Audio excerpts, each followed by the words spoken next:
Hello, everybody. This is Rob Fredette with the podcast Hodgepod. Welcome. I have another special guest on my episode. And on this episode, we're going to be talking music. I'm going to be learning some new things about music today. I always like learning on my podcast.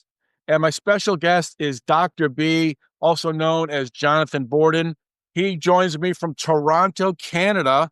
And Jonathan or Dr. B, welcome to my podcast. Thank you very much. I've had a few other guests from Canada on my podcast, so thanks for joining me. Oh, thank you, man. Thanks a lot for having me. So what I like, It's great to be here. thank you so much. I'm really looking forward to this. I always like my guests to introduce themselves and talk about their background and what they're doing now, and then we can get into your career because I definitely want to talk to you about that. Sure. Well, I'm mostly an electronic musician. I love making house music, dance music. That's my main and pride and joy. But I also love, over the last few years, I realized I love different genres of music as well. So I've been working a lot with opera and classical music, and I've had the privilege on working with a few opera singers in Italy and France during COVID. So that was a beautiful, great experience. And yeah, and most recently I have audio films that I've released and some new ones coming out, which is a different experience because it combines a lot of my writing and creativity and storytelling combined with cinematic music and special effects, which is something I absolutely love doing. Creating special effects and creating those special noises that really kind of shocks you. And it affects people completely differently because it's not the same like going to a movie. When you're watching a film, you have visuals to kind of coincide with the audio, and the audio really just enhances the visuals. But when you have no visuals at all, you to really shock the audience and get them to move, that's something else entirely, entirely different. I think, it's much more challenging.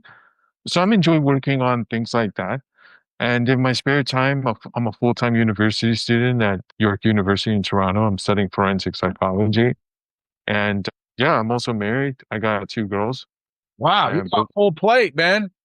yeah, they're both teenagers. So, that's a roller coaster ride. But I love being a dad and taking care of them. And, I feel like it's a real privilege to raise daughters.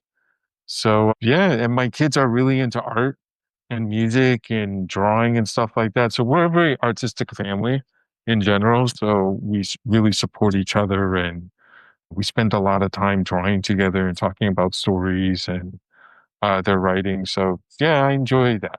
Yeah. That's pretty good. So you talked about the audio part back years ago when radio came into the forefront. We didn't, when TV wasn't around, you had to like visualize like what was going on in like the old theaters. They did the like the old, can't even think of it right now. The theaters on radio where they did crime stories and things like that, and they had the sound. You had to think about like you had to put in your mind how what was that scene was all about, and then Yeah. so you're mentioning that it kind of like it broadens your imagination to think about what is actually you're hearing, and then you're using your brain to like figure out what it is. Yeah. And that's really, I think, the number one thing that I love about what I'm doing with audio films. Other than my kids, the greatest gift that I've ever been given was from my wife, Ellie, and it was the ability to dream. And what I mean by that is having her support, having her to tell me, John, go ahead, go do your thing. Don't worry about the kids. Don't worry about anything else. Just go work on your art, make something amazing. To be able to have that time to really disappear into like a different space. Mhm. It was such a joyful experience. And for me, that's what I'm trying to create with my listeners and my fans. Whether you're on a bus or the subway or an airplane, or maybe you're just in your living room, I really want you to put on those headphones, those noise canceling headphones, and really just not just hear the music, but to really experience it and to be immersed in it. So I really want you to feel shocked and moved by the story and what you're hearing. So I really tried to focus on that a lot with my new album, Echoes Through Time.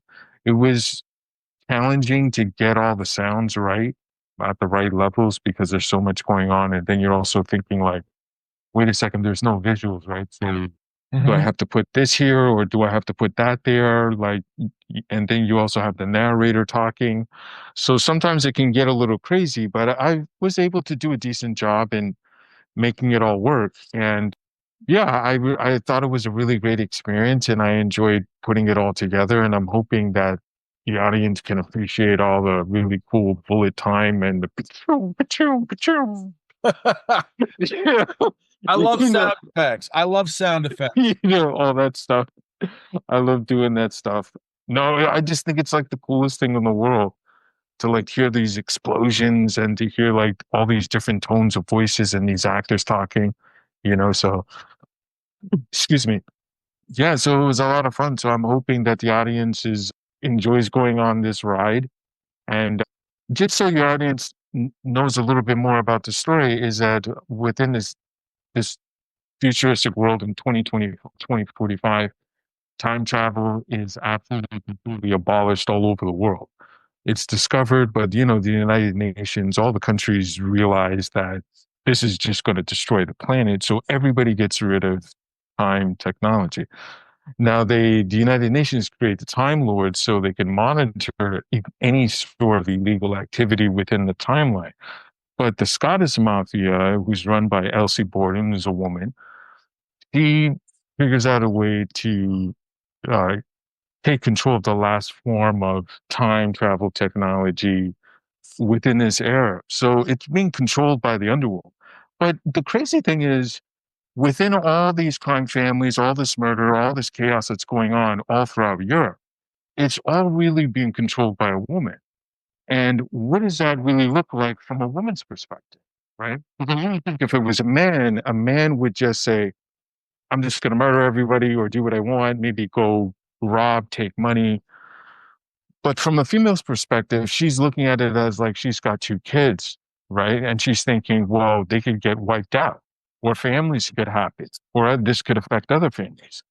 So so I wanted to kind of play along with that storyline and to really explore really what that sounds like. So you'll hear a lot more about that in my larger album. That'll be coming out later on this year. And within all that, you find all this love and affection with Dinah and Damien, which is the storyline on Echoes Through Time, and how they become jumpers and how they use time tech to manipulate time to their will. And the story really picks up about, I would say, 3 years into their relationship. And the songs that I chose on the album were very specific to represent different stages in their relationship, just like with any other relationship, right? So you have some songs that are kind of like a push and pull back of, you're frustrating me, I'm frustrating you, you're driving me crazy, which represents in Heartbroken. And then you have other songs where even when we're apart, it's songs from the perspectives of, I can't live without you, and in the end, they end up sticking together. So within all of that chaos, I wanted to explore the storyline of, two people, two soulmates really finding each other and what that really looks like. And as they're going through all that, they're running from the cops, they're running from the Time Lords, they're creating murders, they're dropping bombs. So yeah, I thought that would be kind of like a really cool movie to see, but to do it in an audio film format was something I wanted to explore. Yeah. Audio film, so that really gets your imagination going when you're listening to it. How long did it take you to put it together for the final product? I would say about 6 months. Wow. Yeah, I would say about 6 months. Yeah. I mean, there were certain parts took longer than others. Some of the songs I worked with other musicians on them, so that collaborative process, make sure your schedules match up. But and then, I also really wanted to take my time with the storyline and make sure I got that right. And a lot of times you think, this is good, and then you kind of wait 2 weeks later, and then you're thinking, oh, this is crazy, and then you need to edit it and things like that. So you want to give yourself some time for some rewrites, right? And yeah, and then there's like the EQing process and mixing process and Oh, the yeah. sound effects, and that to me can be kind of like, what's the word I'm looking for? Like sometimes I'm just slamming my head against the wall. Like Why didn't this sound like the way to sound, but I never get up. I give up. I always get it right. So yeah, it took a while, but I usually take my time with it. And, I'm also going to school too. So it's not like I'm doing it every day. You know. How do you juggle your time between school and this? You must be going 20 hours a day. Well, well, first of all, I get up every day, I would say around 4:30 or 45, something like that. And I try to do some exercising. And then after I do my exercising, I have drum practice. So I practice the drums and then I'll do finger drumming or sometimes it's piano. Then I gotta take a shower. I usually have a smoothie and then I get to school. And I usually try to like break up the day because school a lot of times is sitting at the desk. So I try to like exercise 2 to 3 times a day just so I'm not just always sitting around. And then in the evening, try to reserve some time for some music. Or maybe if I'm ahead with school, sometimes I'll be in the studio for like 2 days straight, 3 days straight. I have like a nice big flat screen TV in my studio. So what really inspires me is to put it on like a really, really cool movie. Like I'll put on like a Zack Snyder film or something or Rebel Moon. And it'll really get me in the mood for all the like really cool sci-fi sound effects and yeah, I'll just get to work. So your career, so you began as your DJ career as a turntablist, and you did a lot of success in Montreal, but you had a chance to work with some big time producers, super producers. Talk about that. Some of the producers, Cool and Dre, Tony Touch, Boogie Blind. So talk about that. Has that inspired you in your later work now? Yeah, I mean, working with those guys was a really great process, and I got to work with Cool and Dre before they became like really super famous. But Wow. yeah, those guys are really, really nice guys. I mean, they're really humble. They were really like gentlemen, a pleasure to work with. A lot of people that I worked with were like total assholes. Like, they were just dicks. Jeez. But these guys were really cool guys. I really liked them. And I had the opportunity to work with Tony Touch. I mean, he was like a perfect gentleman. Like he's just the nicest guy ever. Excuse me. I also worked with Evil D from the B Miners and Black Moon, Sadat X. I had a lot of great experiences. And moving forward, bringing it to the present, I would say really the thing that I take away from that the most is making sure your work is really professional. It's professionally done, professionally made, sounds professional. You really need to approach your work with a professional craft. You should approach it like it's a job. You really should. Now, I'm not saying everybody's got a 9 to 5 of that sort of time to put it into music, but whatever it is, you should approach it like you should be organized and say, okay, this is what I got to do and I'm going to put in this much time to do this and you could match the time. So say if you had a part-time job and you had to work 16 hours on the weekend, right? I would approach your music and whatever it is your project is, I would approach it like that. Okay, if I have 16 hours to do, this is what I'm going to do. And then take breaks. Make sure you eat, take snacks, make sure you drink water. Because excuse me, it's very emotionally draining and physically draining as well. Well, I mean, I don't think most people realize that. Like, you got to keep going and going and going and going. And you need to make sure you got some gas in the tank there, right? So I find if you take breaks, if you're organized, if you're having fun, more importantly, like don't approach it too much like it's a task. Don't forget to have, I think that's the most important part. And don't be afraid to make mistakes or to try new things. I can't tell you the amount of times I was in the studio saying, okay, I'm going to do this. And I turned around and I accidentally, my elbow hit the pads and went, and I went, what the hell? What was that? And then I turned back and then all of a sudden I had a new drum pattern that came about. I mean, I'm telling you, that's happened to me so many times. So, don't be afraid to just go with it and try different things and to see whatever happens, happens. You just might be surprised. what you come up with. I'm an early riser too. I get up at 4:30 every morning. I worked in radio for many years and I Oh wow. a long time ago, but to get up at 4 o'clock. So I'm an early riser, even after all these years, just in my brain. But I worked with a lot of great people in radio, and then I worked with a lot of jerks in radio. So I know what you're you remember the good people because they were the ones that were always treated you kind.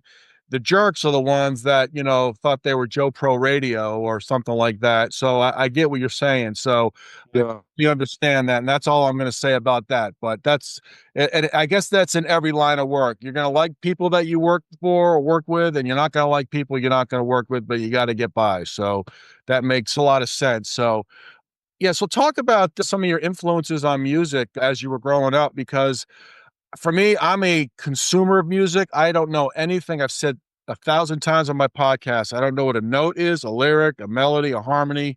I don't know how to read a note on a music sheet, but I am a consumer. I know good music when I hear it. So what were some of your inspirations when you were growing up, like to where you are now?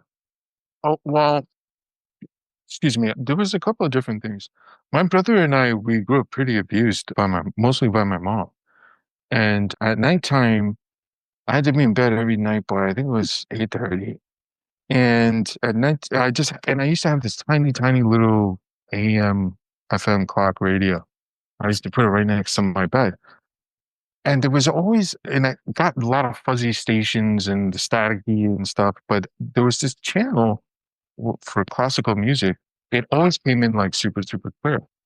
So I'd always listen to that at nighttime, and most of the time they were playing opera music. And I found it just calmed me down and just made me really relax. And I used to go to sleep and I used to have the most amazing dreams.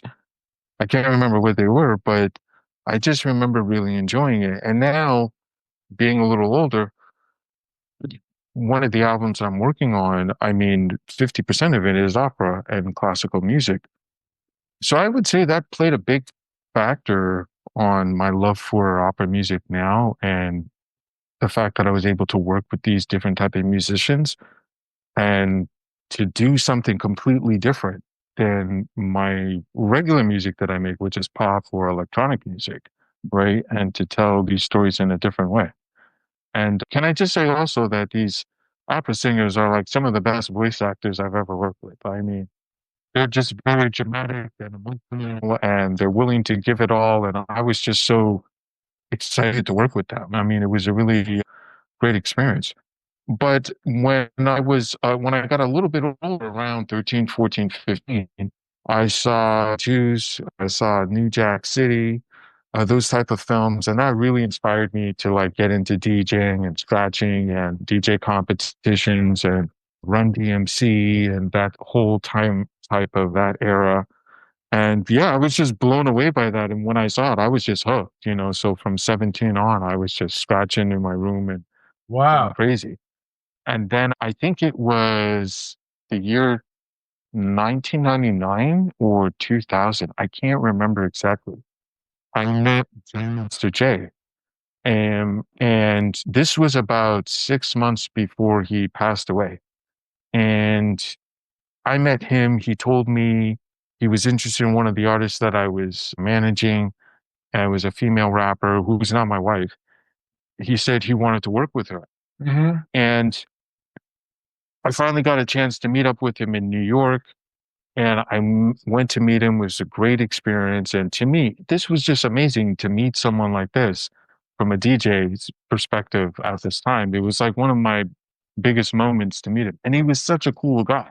Cool. And yeah, and we made all these arrangements to get together and to work together in the studio. And we were going to do all this stuff. And then he passed away, unfortunately. And yeah, it was really sad and unfortunate to hear that happened to him and for his family. But that was always like a big moment in my my younger DJ life to meet someone like that. Yeah, you mentioned Run DMC. I remember them in the mid '80s. That was like unbelievable radio. They were on like mainstream radio back then in the mid '80s. They were actually on pop radio because you had adult contemporary rock and pop radio. That was it. All you had in the mid '80s. Now you have like 50 genres, but Yeah, then it was so like that. Some of the songs they came out with, like it's Hard Times. and one of my favorite, all Christmas in Hollis from their Christmas album. I love that song. That's just one of my. Mhm. Yeah, Also yeah, collaborated too with Aerosmith in 1985 or 86, where they sang Walk This Way, and they branched out and they got into this new stratosphere with that, but they were hugely popular. And that New Jack City movie you were talking about, that was a massive hit in the early 90s. yeah, yeah, yeah. That was. I just remember like my eyes being glued to the Yeah. TV and saying like, "Oh my God, this is what they do? Like this is real? Are they really doing this?" I'm Yeah. like, "Oh my goodness, like you could do this?" I was so hooked. I was like completely mesmerized, you know. So I was able to get my first pair of 1200s off a friend of mine, close friend of mine. His name's Shy. And he had a pair of techniques and he got into DJing, but he realized he's more of a rapper. So he only had them for like maybe like 3 months or something. They were like brand new. So he sold them to me. And I remember I got a paper route delivered in the morning. I got another paper route. I delivered on the weekends. Like I was also going to school full time. And I think it saved every penny I made for like maybe 3 months, 4 months. And then I had enough, got the turntables. And then I realized, oh shit, I don't have enough money for records. Oh, damn. So I guess I can't quit my job yet.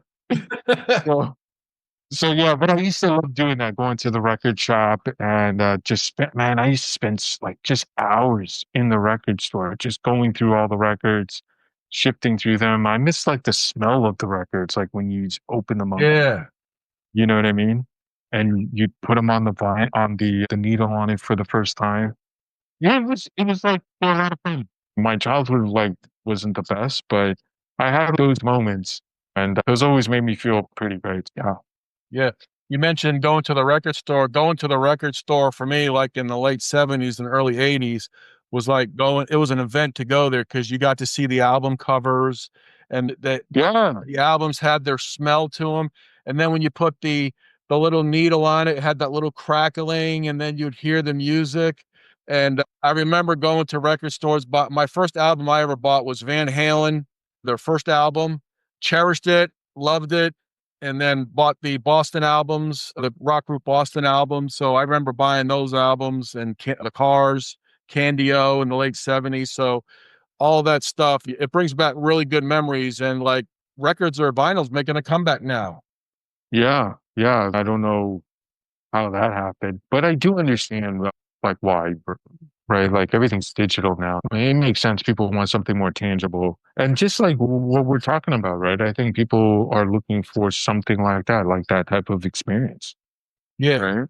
exactly. So, And I remember uh, when yeah, CDs came out in the mid 80s, that was like a luxury. You had to have money to buy a CD. They were like 17.99 for a CD back yeah, in 86, 87. And it was like, whoa.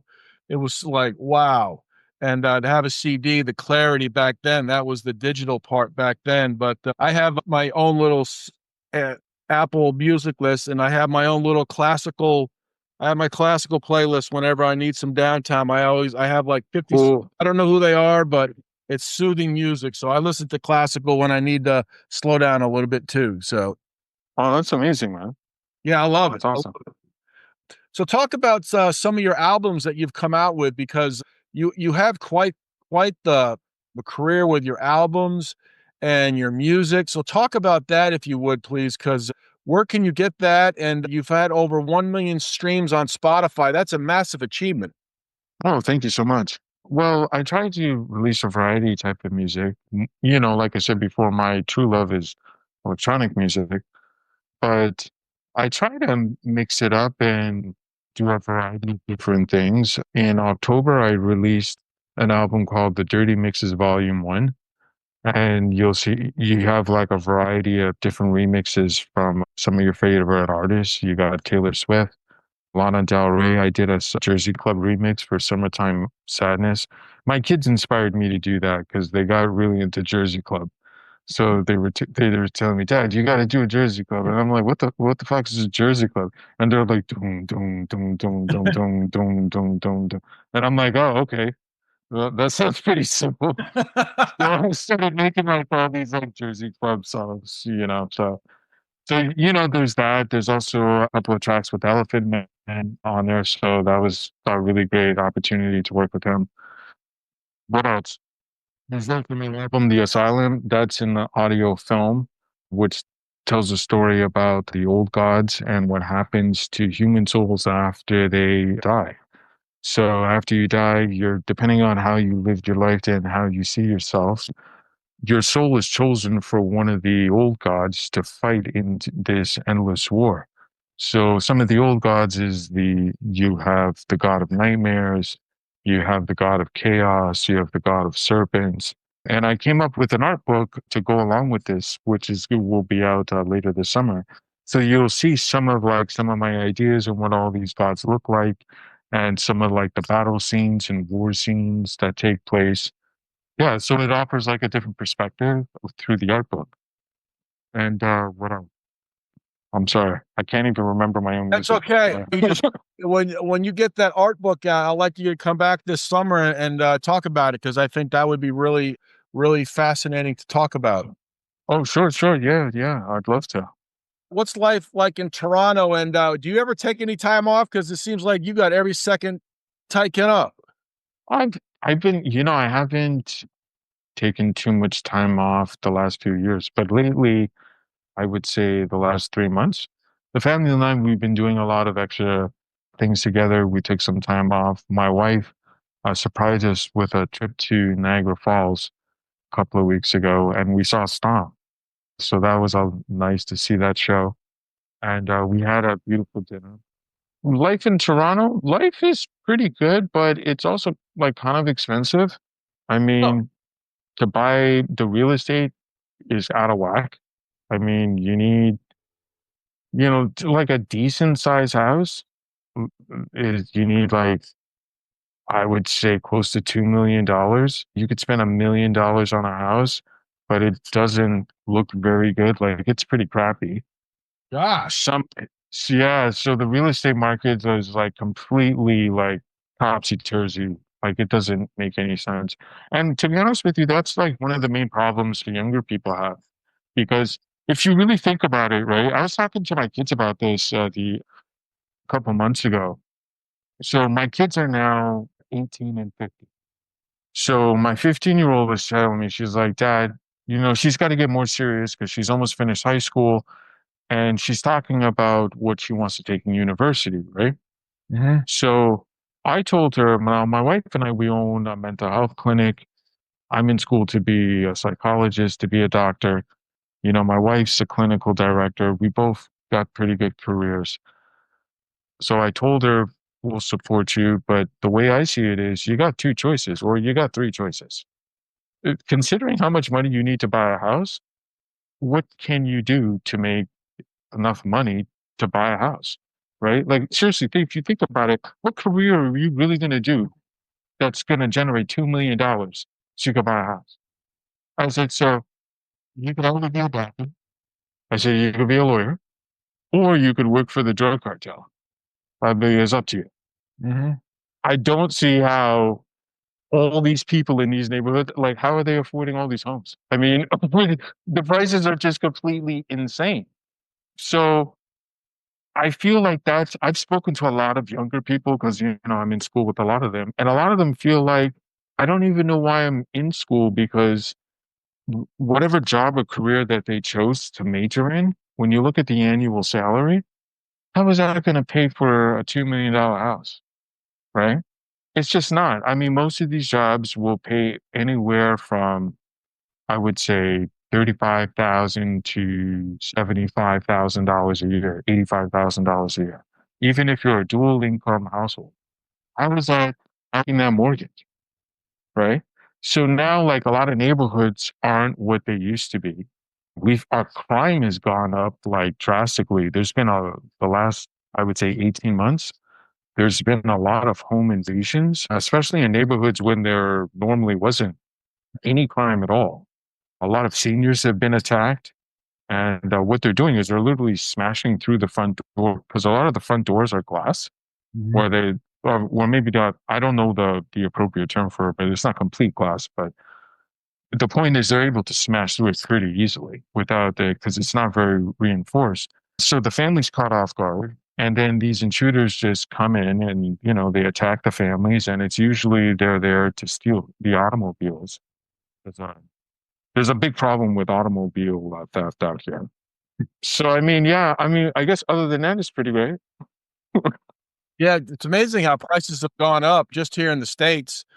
You could get a case of water for like $2.98, and now it's like $6 in 4 years. Case of Yeah. water is just gas, and you just go out now and you buy 5 things and you spend $80, and what did I spend my money on? It's like it could be deflating sometimes, but you gotta try to find deals out there. But I understand what you're saying about the mortgages. Yeah, it's really tough out there. It really is. Yeah, and it's super discouraging. A lot of people feel like there's no point to go to work, or there's no point to be ambitious or to like really strive for something greater. A lot of people, you would be surprised on the amount of younger people that are still living at home with their parents or had to move back home simply because they just literally can't afford the rent, right? And I'm talking now, I was talking to you about homes within $1, $2 million and mortgages, but there are countless of cases where people can't even afford $1,000, $2,000 a month, right? And these apartments or condos, they're super, super tiny. You're talking like one room, one bathroom. They want to charge over $2,000.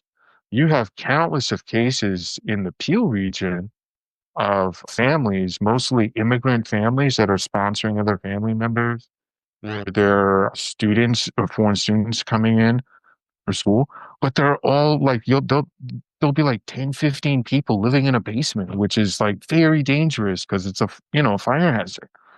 And it Mhm. was just on the news maybe a week ago, 2 weeks ago, that several people, were injured in this massive fire because, something happened, but there was too many people in there, and then there were like 4 people were severely injured. They had to go to the burn unit. I think one person died. So, but again, this is all due to like rent, right? They can't afford to survive, right? You have people, there's videos, I saw crazy videos on the local news of people just literally walking out of the store with food. Just like, they're just like putting it in and just like, the thing's like beeping and going crazy, and they're just like walking out, just like, I don't give a shit. Like, I can't afford to pay this bill, and I'm just gonna take it. Like, stop me if you can. Mm. You know what I mean? So it's a real problem because they're talking about it constantly on the local news. The mayors had to deal with this. It's an issue. There's also a homeless crisis going on out here. Personally, I wish the mayor would be doing a better job in certain areas, but what am I going to do? That's what elections are for. So, Wow, your career is quite impressive because right now you're going to school for being a forensic psychologist. You're working in the music industry, the audio film industry. You have a family, and it's quite impressive that you got all these pockets and buckets going on. And how do you keep focused? And obviously, if it's not if you're having fun because you don't consider it a job, right? well, yes, but at the same time, I really approach it like everything what I'm doing with the sense of professionalism. Like you need to, yeah, you can have a good time, but you still have deadlines, like right? You Right. still have hard deadlines, and I kind of go by that mentality from when I was in the music business 20 years ago, right? I mean, you have hard deadlines for this department, for publicity. This story has to be finalized. You have a rewriting process. If you don't maintain discipline, things won't get done. They just won't. And if they do, they won't get done properly. I've also found that you can also catch mistakes and fix things quite quickly when you're just disciplined and when you have a proper routine, but more importantly, you follow the same routine every time. And when you do that, and every single time, then you just don't make mistakes, right? You just catch things very quickly if there's a mistake, right? It's just like when I'm creating a song. Every time I finish creating a song, I always bounce my files to make sure that if there's any feedback, sound effects, it immediately takes it off. After I do that, I make the MP3 file. I always save it a certain way. I always save it in three different areas. And then I've noticed every once in a while, oh, this didn't work or this file got corrupted, but I had my backup files. So I'm okay, you know? Yeah, I do that. But more importantly, I think with my life, what's great for me and my family is that we all really support each other. My kids really support what I'm doing with music. They really support me with school. My eldest daughter, Junior, she started going to university in September, and she actually goes to the same university that I do, that I go to. And when she told me in last summer, she says, I said, hey, because she got accepted into like five different universities. I said, so where are you going? She's like, what are you talking about? I'm going to go with you. And I'm like, well, why would you want to go with your dad? I'm like, don't you want to hang out with your friends? And she's like, no, you're so cool. Like, I want to hang out with you. Like, to me, I thought that was like the biggest honor. Like, she actually wants to walk around campus with her father, which, I really try to like leave her alone and let her just hang out with her friends and let her go do her own thing. But the fact that she feels comfortable enough around me and we still like each other after all this time, I think is pretty great. And yeah, I love supporting them and what they're doing and what my wife is doing with the clinic. And we still collaborate on music together. So that always, and we always pick each other up. The other day, my wife was feeling pretty down. So I know one of her favorite meals is chicken wings. So I used to be an executive chef. So I made her some chicken wings like in a very special way and would really uh, I would say it spiced up their evening. So I find like by doing that, it kind of really just keeps you going and you really don't feel like you're running out of gas because whenever you feel you don't have enough in the tank, there's someone there to kind of feel that to put something in your tank for you, or to keep or to push you up the hill. You know what I mean? Because you can't get there by yourself. So it's great to have that support system. Yeah, you mentioned you were an executive chef. I worked in the food business many years. We got a lot of similarities, and I wasn't a chef, but I was a manager, and I worked at a on the business dining side. And every Wednesday, with Wing Wednesday, it was one of our most popular days with carrot sticks, celery sticks, ranch dressing, honey mustard dressing. We'd sell the wings that you couldn't keep up with it. It was going so fast, but nothing like some good chicken wings. Boy, they're good. Yeah. I love Yeah, chicken. yeah, they're very popular in my house. Yeah. They were very popular when I was selling them because we sold out of everything. It was unbelievable. Wing Wednesday. If we didn't have wings, everybody was upset. Yeah, yeah, that sounds great. Yeah. One other thing, tell me about when you hit that 1 million streams on Spotify. That had to be gratifying. Yeah, I was really excited about it. It was a gradual process, you know. It really helped, I would say, 2020, especially like when COVID was going on. What I decided to do was release one song every single week. And I did that for ooh, maybe 5 months or 6 months or something like that. That really, really helped because it gave a lot of new potential listeners the opportunity to see what type of music I was making, if they were really into it. But more importantly, I feel like people took me more seriously because they realized anybody who's putting out this much music that on a regular basis is somebody I should pay attention to. This is somebody who's serious. This isn't somebody who's just putting something out today and going to be gone tomorrow. And I feel like with so many musicians out there, we need to be appreciative of everybody's time because they don't have to spend time with you. They could spend it with so many other people, right? So I feel like we owe it to them to give them the best and to be creative and to be consistent as much as possible. And I tried to do that and I tried to release like a variety of type of music. And one of the things that worked really well for me was my song with Elephant Man, I Need a Doctor. So that was a great experience. That song almost didn't get made. It was really frustrating making that song. The files were corrupted. I lost the beat, I think twice. I had to remake it. Wow. Oh yeah, it was really frustrating. And the kid Teasy, who does the chorus on that song, he's at the time he was 16, from North Africa. And we kind of just hit it off. And he emailed me and said we wanted to work together. I was able to, get him on this track. So when I told him he was going to be on a song with Elephant Man, he totally freaked out. He couldn't have been more excited. Yeah, I think like all that positive energy really translated and people seem to really like it. So it's doing pretty well. And yeah, I have a variety of tracks that seem to be pretty resonating. So moving forward, I'm looking forward to releasing more audio films and seeing what people like and what they hate and what they don't like. And I'll make some adjustments and move on from there. Where can you get your audio films? That's a question I forgot to ask earlier. Where can you get your audio films from? Oh, you can get them anywhere on your favorite streaming platform. So Spotify, iTunes, Deezer, Tidal, Amazon Music, YouTube. That's a good place too. And YouTube Music. Yeah. That's great. That's great. I want to thank you very much, Dr. B, Jonathan Borden, for joining me on my podcast episode. I learned a lot, and I want to thank you very much for coming on. I hope you enjoyed it. And if you have your project out here later this summer, I would like to get you back on because I think that would be interesting. Maybe we can connect again. Man, I'd love that. Yeah, I'd love to come back. Thank you so much for having me. Jonathan, thank you so much. I really appreciate you coming on. I know you are a busy person. I can't thank you enough. I'm always honored when somebody comes on my podcast. I thank you for reaching out to me. And maybe in the summertime, I'll reach out to you June, July. We can connect again. Would that be all right?